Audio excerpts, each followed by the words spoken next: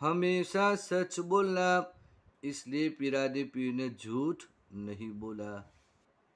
جواب کے اندر ہمیں ساتھ میں یہ بھی لکھنا ہے کہ اس لیے پیرانے پیر نے جھوٹ نہیں بولا۔ سوال نمبر 8، حضرت پیرانے پیر نے سید ہونے سے کیا سبق لیا؟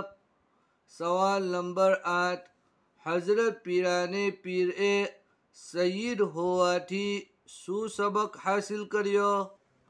جواب نمبر 8، یہ بھی صفحہ نمبر 56 ہی کے اندر بالکل لاسٹ کے اندر یہ جواب ہے، جواب نمبر 8۔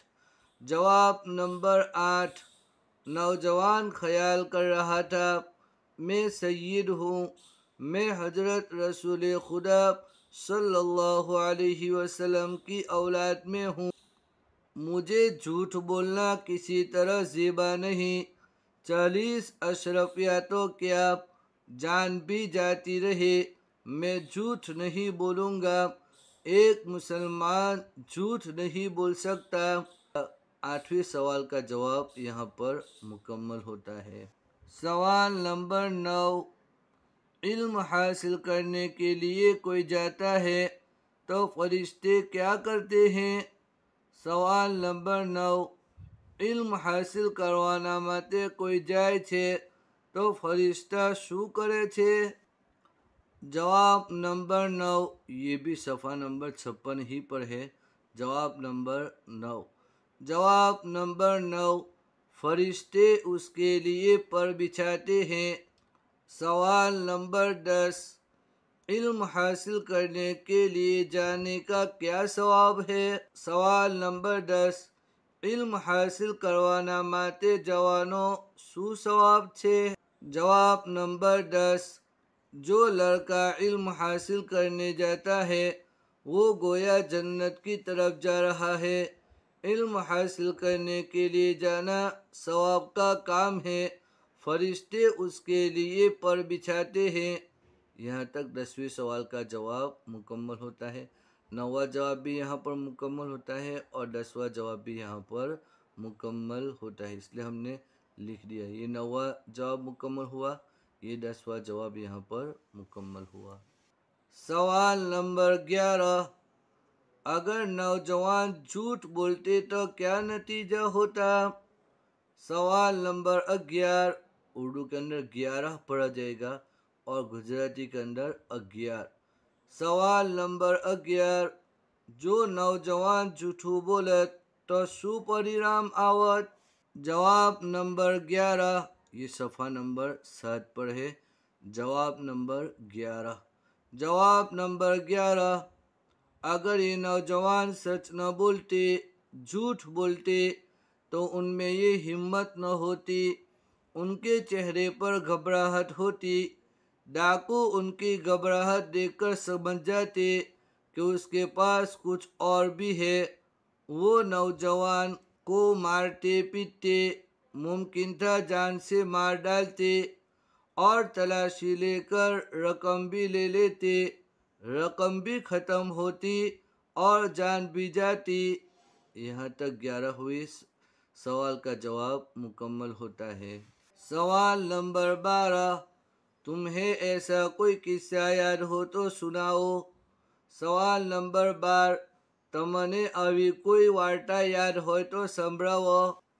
12واں سوال یہ ہے کہ اگر ہمیں کوئی ایسا قصہ یاد ہو کہ جس میں سچ بولنے کی وجہ سے فائدہ ہوا ہو تو ایسا قصہ سنانا چاہیے۔ تو امید ہے کہ آج کا سبق آپ کو اچھی طریقے سے سمجھ میں آ گیا ہوگا۔